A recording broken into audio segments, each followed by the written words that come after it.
कोरेगाव शहरातील शिक्षण क्षेत्रात वेगानं नावलौकिक मिळवणाऱ्या बाल विद्या मंदिर अकॅडमीमध्ये शैक्षणिक वर्षाच्या पहिल्याच दिवशी विद्यार्थी आणि पालकांचं उत्साहात स्वागत करण्यात आले।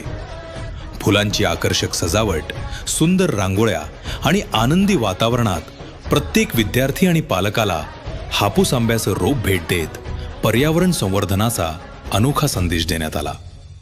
या विशेष कार्यक्रमासाठी वनपाल सौ शीतल जितेंद्र निंबाळकर प्रमुख पाहुण्या म्हणून उपस्थित होत्या।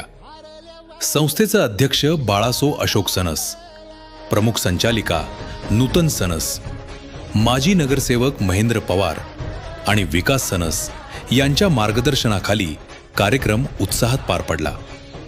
विद्यार्थ्यांनी शुभंकरोती, पसायदान, संविधान वाचन आणि विविध स्तोत्रांचं सादरीकरण करून उपस्थितांची मनं जिंकली।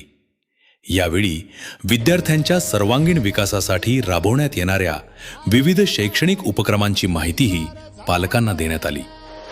प्रमुख पाहुण्या सौ निंबाळकर यांनी शाळेच्या उपक्रमांचं कौतुक करत लहान वयातच मुलांमध्ये वृक्षप्रेम आणि पर्यावरण जागरूकता निर्माण करणारा हा उपक्रम प्रेरणादायी असल्याचं सांगितले। विद्यार्थी, पालक आणि शिक्षकांच्या उत्स्फूर्त सहभागामुळे बाल विद्या मंदिर अकॅडमीचा शाळेचा पहिला दिवस आनंददायी, संस्मरणीय आणि पर्यावरणपूरक ठरला।